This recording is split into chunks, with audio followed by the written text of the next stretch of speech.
हाँ, तो मंदरजा झील खानों में सन 1950 से लेकर अब तक बरगद और बलूत के दरख्त की शाखों की तादाद दिखाई जा रही है।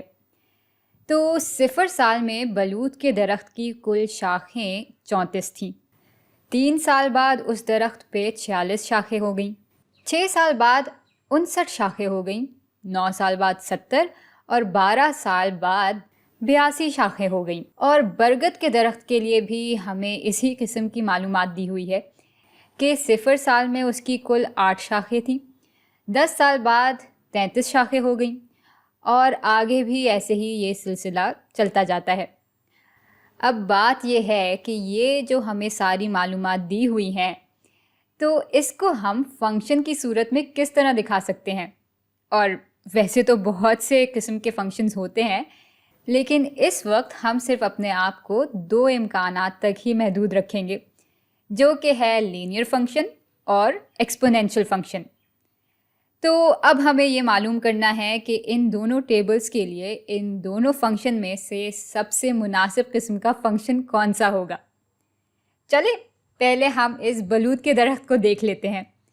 और भाई हम सबसे पहले इसमें ये देखेंगे कि यहाँ ये जो 2 वेरिएबल्स हैं, वक्त और शाखें, वो किस हिसाब से या किस वक्फे से या किस तनासब से बढ़ रहे हैं।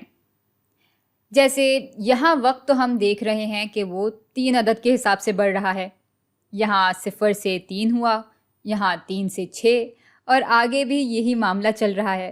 तो भाई इसलिए हम कह सकते हैं कि वक्त यहाँ पर एक मखसूस कदर से हर बार बढ़ रहा है। अच्छा, अब ज़रा शाखों की तादाद को देखते हैं कि क्या ये भी हर बार एक मखसूस या तकरीबन उस कदर से बढ़ रही है या नहीं। और अगर ऐसी सूरत हाल बनती है तब तो हम कह सकते हैं कि लीनियर फंक्शन इसके लिए मुनासिब होगा। लेकिन अगर ऐसा ना हुआ तो फिर हम एक्सपोनेंशियल फंक्शन के लिए इसको परख लेंगे। तो यहाँ 34 से 46 तक अगर हम पहुँच रहे हैं तो बुनियादी तौर पे शाखों की तादाद 12 अदद बढ़ रही है। और जब हम 46 से 59 तक पहुँच रहे हैं तो यहाँ 13 अदद शाखें बढ़ी। जब 59 से 70 तक पहुँचे तब 11 अदद शाखें बढ़ीं और जब 70 से 82 तक पहुँचे तो शाखें कुल 12 अदद बढ़ीं। अब हाँ, हर बार यहाँ पर शाखें एक मखसूस कदर से तो नहीं बढ़ रही, लेकिन देखा जाए तो हर बार तकरीबन 12 अदद के हिसाब से ही शाखें बढ़ रही हैं। और भाई असल ज़िंदगी में कभी भी कोई चीज़ हर बार बिल्कुल मखसूस कदर से तो नहीं बढ़ती। और किसी फंक्शन के मॉडल से हम बस अंदाज़ा ही लगा सकते हैं। तो भाई इसलिए इन इक़दार से हम ये अंदाज़ा लगा सकते हैं कि लीनियर मॉडल इसके लिए ज़्यादा मुनासिब है, क्योंकि भाई शाखें हर बार तकरीबन एक ही मखसूस कदर से बढ़ रही है। और अब अगर इस फंक्शन के लिए हमें इक्वेशन लिखनी है तो हम कहेंगे कि b ऑफ t बराबर होगा, भाई शुरू हम 34 से कर रहे हैं तो इसको यहाँ लिख लेते हैं, जमा, और अब हर 3 साल बाद 12 शाखें बढ़ रही हैं तो इसको हम यूँ दिखाएंगे कि 12/3 यानी 4 शाखें तकरीबन हर साल बढ़ रही हैं। और चलें इस फंक्शन को हम ऐसा करते हैं कि इस कदर के लिए परख लेते हैं। तो ये b ऑफ t बराबर हो जाएगा 34 जमा 4 ज़रब 12। 12 ज़रब 4 हो जाते हैं 48 के बराबर, और इसमें अगर 34 जमा कर दें तो ये बराबर हो जाता है 82 के। और भाई खानों में भी हमें यही कदर दी हुई है, इसलिए ये लीनियर मॉडल ही सबसे ज़्यादा मुनासिब है इसके लिए। यानी ये मॉडल बिल्कुल ही मखसूस जवाब शायद हर बार ना दे, लेकिन तकरीबन जो सही जवाब है वही देगा। अच्छा, तो अब ज़रा हम इस बरगद के दरख्त की तरफ आते हैं। अब यहाँ वक्त तो मुस्तकिल एक मखसूस कदर से ही बढ़ रहा है। यहाँ भी 10 साल का वक्फ़ा है, यहाँ भी, और ऐसे ही आगे भी यही हो रहा है। लेकिन भाई सवाल तो ये है कि हमारी शाखें वक्त के साथ साथ किस तरह से बढ़ रही हैं। तो यहाँ हम 8 से 33 शाखों तक पहुँचे, यानी यहाँ कुल 25 شاخیں بڑھیں اور یہاں شاخیں 33 سے بڑھ کر 128 ہو گئیں۔ تو بھائی یہاں تو شاخیں بالکل بھی ایک مخصوص قدر سے نہیں بڑھیں، یہ تو ایک دم سے 95 عدد بڑھ گئی یہاں پر۔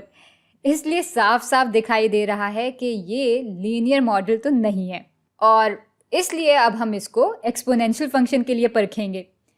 بھائی چونکہ ایکسپونینشیل ماڈل میں ایک مخصوص تناسب سے چیزیں بدل رہی ہوتی ہیں، اس لیے ہم یہاں پہ دیکھنے کی کوشش کریں گے کہ یہاں ہم کس مخصوص قدر سے جب اپنی پہلی قدر کو ضرب دیں گے تو اگلی قدر تک پہنچ پائیں گے۔ تو بھائی 8 سے 33 تک پہنچنے کے لیے ہم تقریباً 4 سے ضرب دیں گے، مطلب اصل میں تو یہ تناسب 4 سے تھوڑا زیادہ ہوگا، لیکن ہم یہاں اندازاً 4 ہی کی بات کر لیتے ہیں۔ اور بھائی اسی طرح یہاں 33 سے 128 تک پہنچنے کے لیے بھی ہم واپس سے تقریباً 4 سے ہی ضرب دیں گے، جبکہ اصل میں یہ 4 سے تھوڑا کم ہی ہوگا۔ اور یہاں 128 کو جب ہم 4 سے ضرب دیتے ہیں تب تو ہم پکا 512 تک ہی پہنچ جاتے ہیں۔ تو اب لگ یہ رہا ہے کہ جیسے جیسے 10 سال گزرتے ہیں ویسے ویسے شاخوں کی تعداد تقریباً 4 گنا زیادہ ہوتی جاتی ہے۔ تو یہاں b آف t برابر ہو جائے گا ہماری ابتدائی قدر جو کہ برابر تھی 8 کے، ضرب کامن ریشو یا مشترکہ تناسب جو کہ یہاں پہ ہے تقریباً 4 کے برابر۔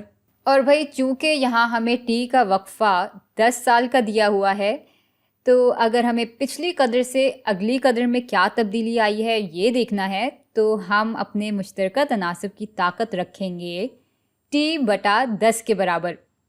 اچھا، اب ایکسپونینشیل فنکشن تو ہم نے بنا لیا، لیکن اگر ہم چاہیں تو اس کو ایک دفعہ پرکھ بھی سکتے ہیں۔ مثلاً اگر ہمیں b آف 30 کی قدر معلوم کرنی ہے تو یہ ہو جائے گا 8 ضرب 4 کی طاقت 30/10، اور یہ ہو جائے گا 3، اور بھائی 4 کی طاقت جب 3 ہوتی ہے تو وہ برابر ہوتا ہے 64 کے، اور 64 ضرب 8 برابر ہو جاتے ہیں 512 کے، اور یہاں بھی بالکل یہی قدر دی ہوئی ہے، اس لیے ہماری ایکویژن بالکل درست ہے۔